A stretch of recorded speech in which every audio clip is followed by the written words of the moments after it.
He rides a bug.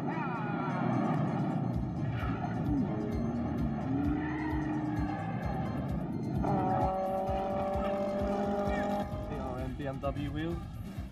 It shall be named the KDF wagon. Concentrate on any guide. Our technical designers and labourers can be proud to build such cars. May the German spirit be big enough to use them. Volkswagens are the love of my life. It's been called the Bug, the Beetle, the V-Dub, and even the pregnant roller skate. Millions of these cars are on the road today, and many more millions have enjoyed owning and driving the strange, endearing and enduring little car that is the Volkswagen. Having owned Beetles all my life, I just wouldn't want to collect any other form of car. I think what makes them so desirable for collectors is those two small back windows. It just gives the Beetle such a classic feel. It's an engineering miracle. It's a car they've made over 20 million of. It's a car they can't improve. The Volkswagen is indeed a miracle car. Originally conceived as a people's car, the Beetle had to overcome early rejection by Germany's car makers, exploitation by the Nazis and a world war to become the cult classic it is now. Given its astonishing success, it is hard to imagine that today's winner almost didn't make it off the drawing board. In 1932, the National Socialist Party came to power in Germany.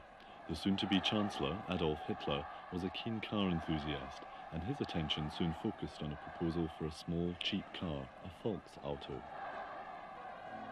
It was the brainchild of Ferdinand Porsche, a brilliant designer who designed some of the finest, fastest and most luxurious cars in the world. But his concept of a proper small car for the people was too radical for the German motor industry. Motoring then was for the wealthy. The general public, and especially the worker, were discounted as potential customers. Dr. Porsche found his working-class sympathies at odds with the car industry, and after 18 years at Austria-Daimler, he left to start his own business. Convinced of his vision, Porsche decided to gamble his own money. The Type 12 was the result. The NSU Works stepped in as his next patron, and the Type 32 was developed.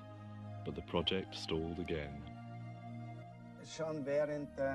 During the development of the Zündapp and the NSU, my father had already produced a proposal to build a small car for Germany. Berlin im Reichsverkehrsministerium ein Exposé abgegeben, anzuregen, einen He wanted this car to be built in cooperation with the whole industry. Gemeinsam mit der gesamten Industrie zu bauen. Und dieser Hitler Gedanke picked up this idea. von Hitler aufgegriffen. If he got this idea before or after reading the schon die proposal, Idee hatte no one can oder tell. aufgrund des Exposés auf diesen Gedanken kam, ist, glaube ich, heute nicht mehr feststellbar.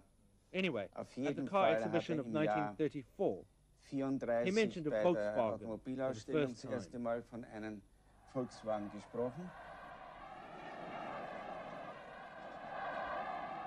At the Kaiserhof Hotel in Berlin, a meeting took place between Dr. Porsche and Adolf Hitler, now the Chancellor. Porsche saw Hitler as someone in a position of power with access to finance who shared his enthusiasm and his vision for a small car. At the meeting, Hitler showed an impressive knowledge of cars, producing rough sketches and adding to Porsche's 5-point plan for the people's car.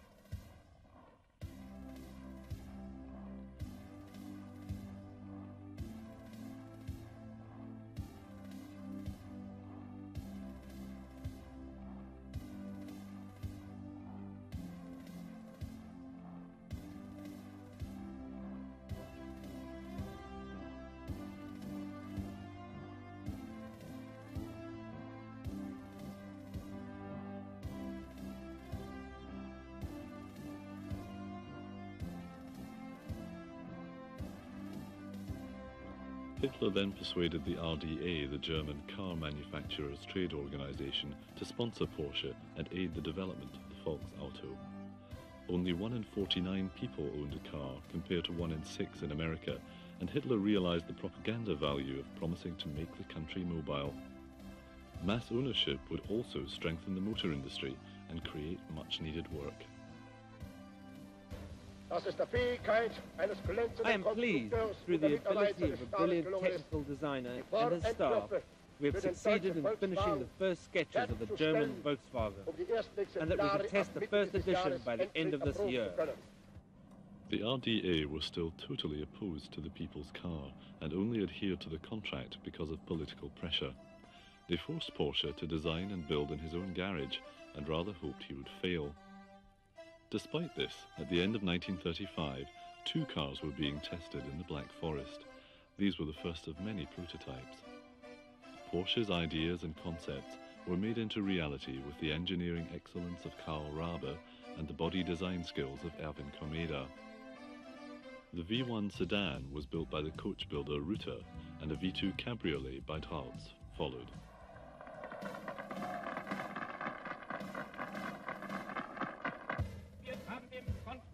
We have totally cleared the way for the technical designer, Dr. Porsche, so that he is free to finish his perfect construction and test it in every way.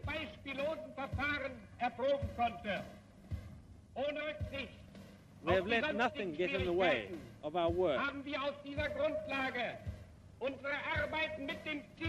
Our aim is to make the first VW roll by the end of 1936. The VW3 was given to the RDA for extensive testing. The car covered 400 miles a day over the Alps, Black Forest and the new autobahns. The testing was grueling and highlighted a number of small problems, but no basic design flaws. The RDA's report, however, was not enthusiastic, but they did agree to recommend more testing.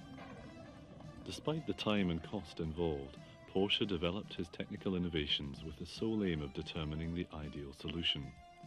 A new member of the team, Franz Reinspieß, suggested a 4-cylinder engine instead of 2. This would be as economical to produce, but would give far better results. The floor group was made from sheet steel, and the torsion bar suspension gave excellent road holding. User-friendly instruments were well laid out, and the car was heated. Dies ist der älteste noch erhaltene Volkswagen VW aus dem Baujahr 1938, hat die Fahrgestell Nummer 3. Dieser Wagen wurde von Porsche gefahren als Dienstwagen. Der Wagen hat etwa 600.000 Kilometer mittlerweile hinter sich gebracht. Er ist bis Kriegsende, bis 1944 mit normalem Motor, mit normalem Antrieb gefahren worden. Als dann die Mineralöle und Benzine knapp wurden in Deutschland, wurde er umgerüstet auf Holzgasbetrieb. Nach dem Krieg, oder besser gesagt bei Kriegsende, wurde er in seine Einzelteile zerlegt, um ihm den Zugriff der Alliierten zu entziehen, und wurde dann 1948 wieder zusammengebaut. In May 1937, a VW development company was formed, and capital from the German Labour Front, the DAF, was put at Porsche's disposal.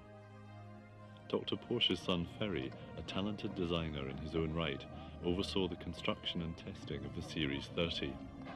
SS men were used as the test drivers, and Daimler built the cars despite the RDA's continuing reluctance to participate in the Volksauto. Es ging deswegen über, weil der Reichsverband an Führer herantrat und gesagt hat, wir bauen Ihnen das Auto, wenn wir 200 Mark Subvention pro Wagen kriegen. Und da gab es den Kurzschluss beim Hitler, der es gesagt hat, 200 Mark sind 200 Millionen bei einer Million Fahrzeuge. Kann ich das nicht besser investieren, als sozusagen einen verlorenen Zuschuss zu geben, der ja dann ein für alle Male weg ist. Das war kein völlig unüberlegter Vorschlag, aber es war natürlich der Gedankengang, ein eigenes Werk zu bauen und dort den Wagen zu dem Preis herzustellen, den der Führer verlangt, naheliegender. The RDA's stalling failed, and they now faced competition from the Volksauto as Hitler announced plans for a state-owned factory. The cars would be built and sold for 990 marks. Porsche returned to America to recruit workers. On a previous visit, he had been impressed with their production techniques, and he envisaged a Volkswagen factory along these lines. Hitler chose the village of Fallersleben on the banks of the Mittelland Canal, located on the estate of the 14th century Schloss Wolfsburg. Aber nicht unbedingt ein Idealplatz für die Errichtung einer großen Industrie, denn normalerweise weiß man, dass man sowas dort errichten sollte, wo man die Arbeitskräfte hat, die Energie hat oder wenigstens den Rohstoff hat. Aber alle drei Dinge gab es in Wolfsburg nicht. Aber der Tag der Grundsteinlegung war schon festgelegt, das Gelände war ausgesucht und mit den drei schon sehr den späteren Serienfahrzeugen, ähnlichen Fahrzeugen fuhren wir zur Grundsteinlegung nach Braunschweig. On the 26th of May 1938, Hitler dedicated the factory cornerstone in a grand Nazi opening. Mit einem Sonderzug kam Adolf Hitler und sein ganzes Gefolge. Alles war in Uniform. Ich kam mir selber ein bisschen komisch vor. Mein Vater und ich als einer der wenigen ohne Uniform. Dann kam es sogar noch dazu, dass wir überrascht wurden von der neuen Bezeichnung dieses Automobils. Das soll heißen, it shall be named the KDF-Wagen. Nach den Reden, die also da geschwungen wurden, habe ich dann Hitler an meiner Seite im Cabrio zur Bahnstation bringen müssen. Ich fuhr zwar sehr langsam, aber Hitler sagte, ich soll doch noch ein bisschen langsamer fahren. Dann fuhr ich also wirklich im ersten Gang Schritttempo bis zum Bahnhof. Und er war begeistert von dem Fahrzeug und von der Fahrt. Hitler christened it the KDF-Wagen, or Strength Through Joy, and the town of Wolfsburg was renamed KDF-Stadt. The first level of the factory is near completion. Built on a giant estate of 3 kilometers, in just 8 months, impressive buildings have been constructed.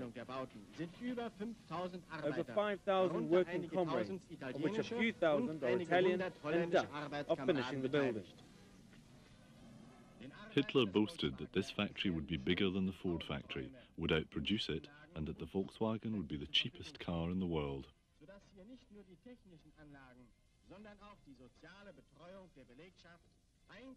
A town for the workers was planned as well, but the emphasis was on the subordination of town to factory. The factory was to be the center of all life.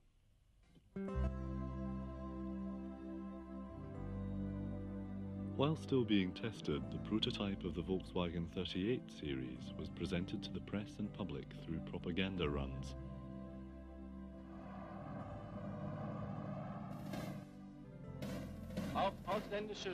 Even foreign journalists were won over by the KDF car. They were amazed by its low petrol consumption of only 6.5 litres. Its rapid acceleration of 0 to 60 kilometers in 14 seconds, and by its outstanding road holding and 4-speed gearbox. The development cost up to the final 38 design was 30 million marks. But this was considered a reasonable sum for a vehicle so far ahead of its time. Dieses Auto ist ein Original KDF-Wagen, genannt nach der Organisation, die während des Dritten Reichs sich um den Vertrieb und den Verkauf des Volkswagens bemühen sollte. Der Wagen sollte möglichst wartungsfreundlich und pflegeleicht sein. Und natürlich ist es einfacher, ein gerundetes Auto selbst zu waschen, als ein Auto mit sehr vielen Ecken und Kanten. Die CW-Werte, und das ist ja das, was heute für Automobile wichtig ist, liegen bei diesem Volkswagen damals bei etwa 0,48. Das heißt, sie sind an und für sich für die damalige Zeit recht positiv, recht gut gewesen. Die grundsätzlichen Designelemente, die Porsche 1938 bereits in diesem Fahrzeug angelegt hatte, werden in der Nachkriegszeit, als der Wagen dann gebaut wird, komplett übernommen. The German people could purchase their KDF-Wagen by collecting stamps on a card. The stamps were purchased weekly at 5 marks each. At this rate, it would take a worker 3 years and 8 months to become eligible for the car. But eligibility was no guarantee that they would ever actually own one.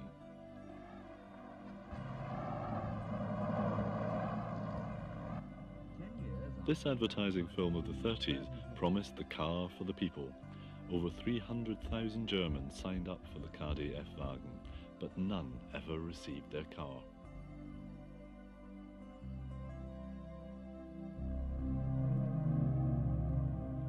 On the 1st of September 1939, Hitler invaded Poland. The Führer expected a short war and, foreseeing a need for post-war cars, was hesitant to use the KdF factory in the war effort. Only 210 KdF-Wagens had been built, and these were distributed to high-ranking Nazis and officials, not to any KdF savers. But production of the People's Car had to take a back seat as the still incomplete factory switched over to military manufacturing. Porsche was asked to redesign and improve a cross-country vehicle. His concept was the Kubelwagen, which featured a KdF chassis with improved ground clearance for off-road. The Schwimmwagen, a variation of the Kubelwagen, was also developed. It featured a tub-like body on a KdF base. Besides being able to swim, these had four-wheel drive. 14,000 of the Schwimmwagens were produced at the factory.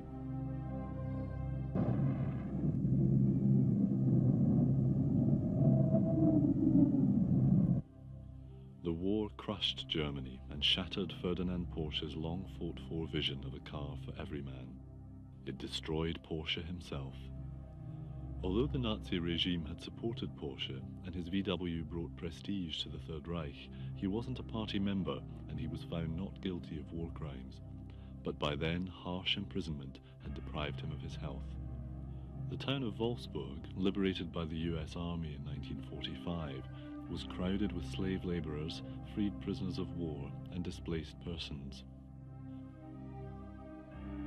The Volkswagen factory was crippled and smashed. Once the repository of so much hope and optimism, the ruins told of despair and defeat. It was now a prize of war. The British took control of the factory in the summer of 1945. Major Ivan Hurst was the plant's commanding officer, and he quickly became a Volkswagen enthusiast. My initial brief was virtually zero, just to go to Wolfsburg and take charge of a factory, a derelict factory.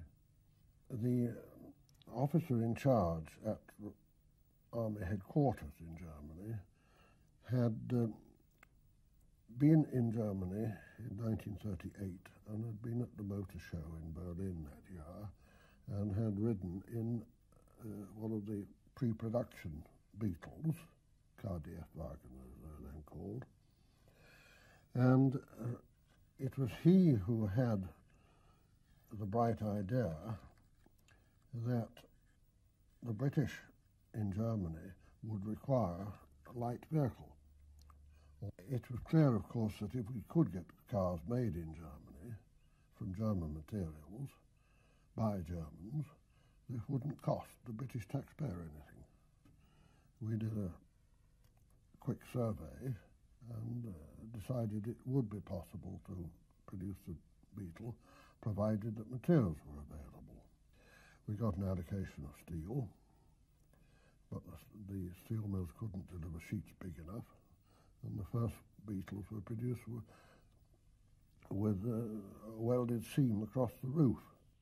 The still only partially rebuilt plant received an order for 20,000 Volkswagens to fill Allied requirements. The production operatives didn't exist. During the war, there had been Russian prisoners of war and what our German friends nowadays call guest workers from various countries, Poland, Holland, and so on. Arranged with manpower colleagues to offer work at the Wolfsburg factory to German armed forces personnel coming out of British prisoner of war camps. So we had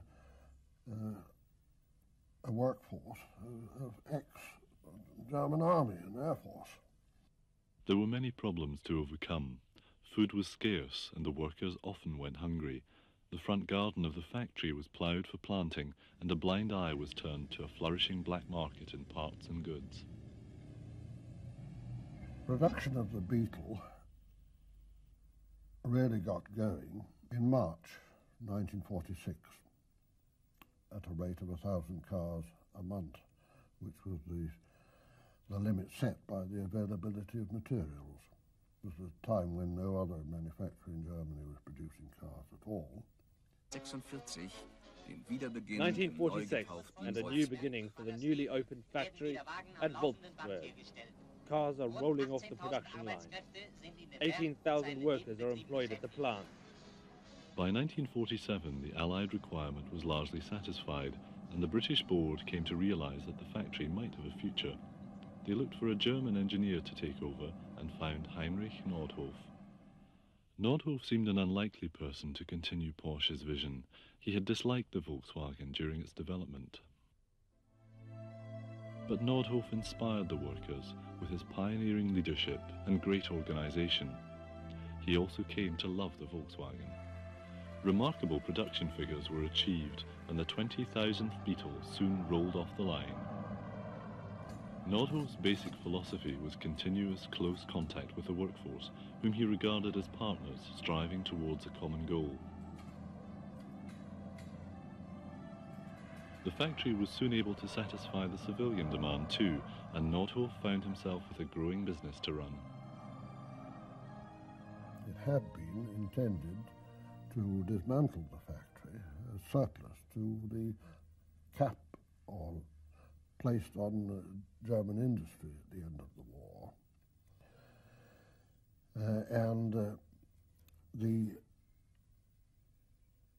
Because of the Allied requirement, there was a 4-year reprieve from that dismantling.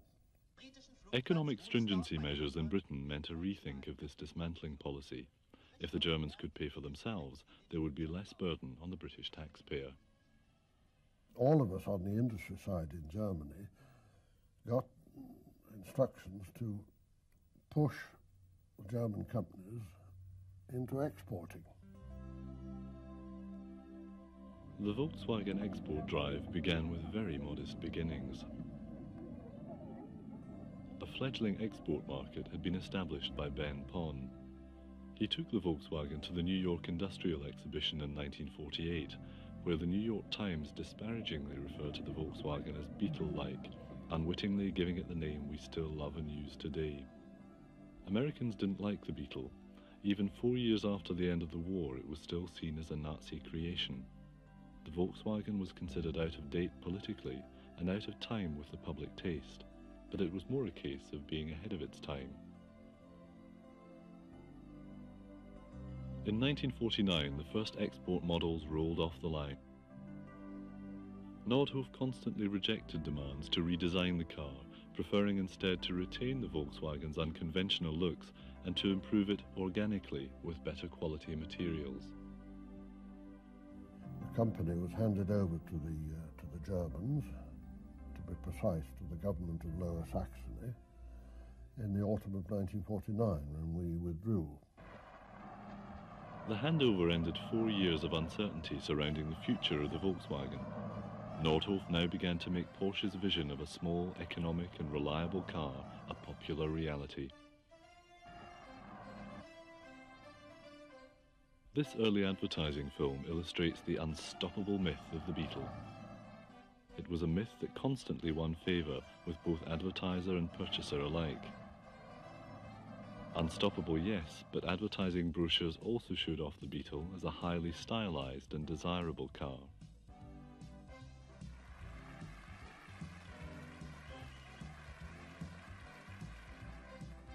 The 1950s opened a new chapter which saw the real beginning of the Beetle's unprecedented success story.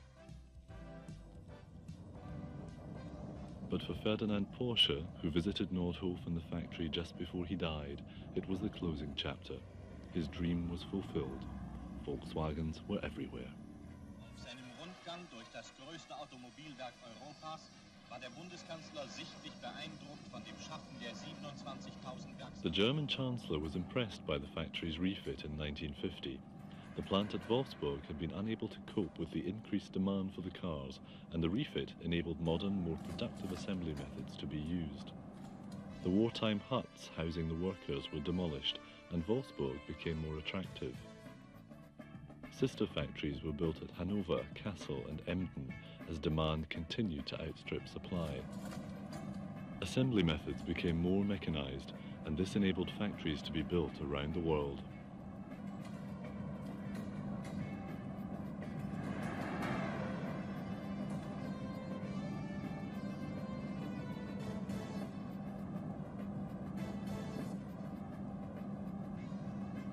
In 1953, the split window was removed.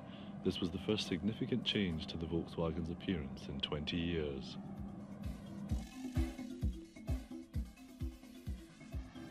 The export market was expanded to 29 countries. The Volkswagen became a truly international car, the largest selling single model of motor car in the world. Advertising played a huge role in this success. Have you ever wondered how the man who drives a snowplow drives to the snowplow? This one drives a Volkswagen. So you can stop wondering.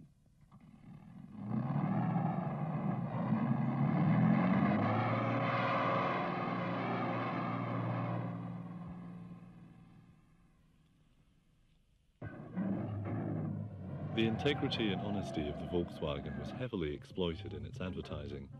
Myths, stories and legends of the Beetle were put to good use. But even stranger than that, when the crew supervisor turned the ignition key, and many more were created.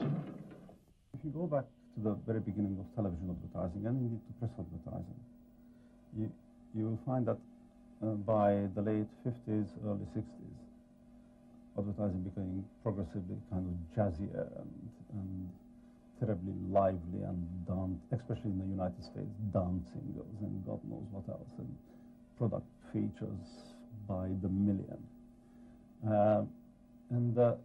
Volkswagen advertising just simply said, this is a good quality product, you can rely on it, and it will take you there. What makes a Volkswagen the most seaworthy car on the road? A sheet of steel seals the bottom, fore and aft, and the top part is practically airtight. So a Volkswagen can definitely float, but not indefinitely.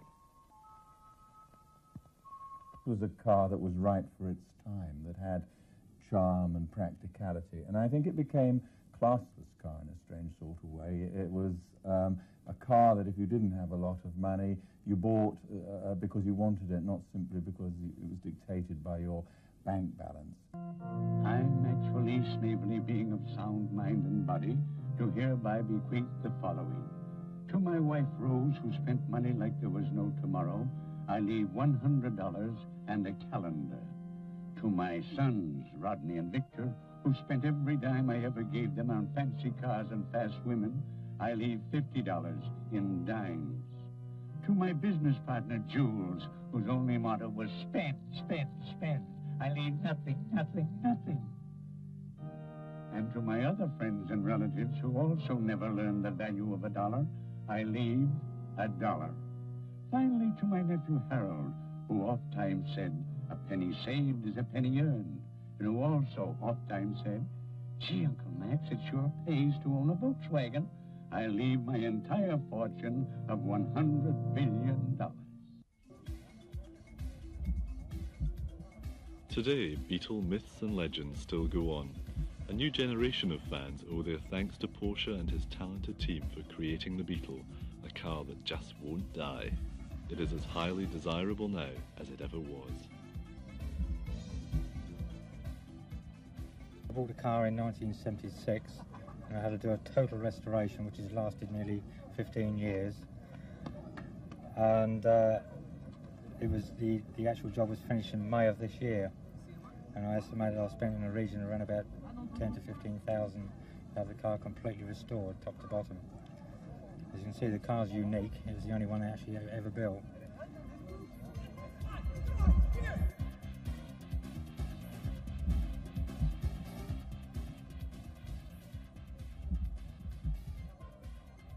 But there are those who are keen to improve on Porsche's design. It took me about 7 months to build it. Originally, I rebuilt it, but I wasn't happy, so stripped it back down, put it back to cowl look, target up the roof, done all the work myself, except for the paint job. Rebuilt all the engine, all underneath, all the inner wings. It's a 1972 1300, been de-seamed, painted, pearlescent paint, got 1600 engine on twin SU carburettors, fully detailed, won quite a few trophies. Inside's been retrimmed, the dash has been smoothed and the speedo Frenched in, etc, etc. Little design there, which normally just dead straight, and the wings have been capped off as well. On the hinges. No guttering, that's all been cut off, but the carbs are not genuine, you know, they're sort of added. All the manifolds are made, put into a heart shape.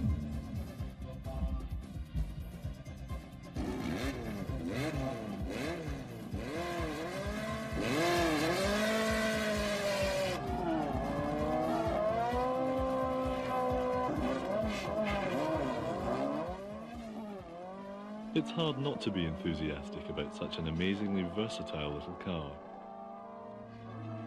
This is the car the victorious Allies discounted as having no commercial value. It began as a dream of Ferdinand Porsche, a people's car. Hitler sought to exploit the dream, and Heinz Nordhoff turned it into reality. The success of the Volkswagen Beetle is a staggering achievement. It may be small in size, but it's large in character and will always inspire unconditional love in those who've owned one.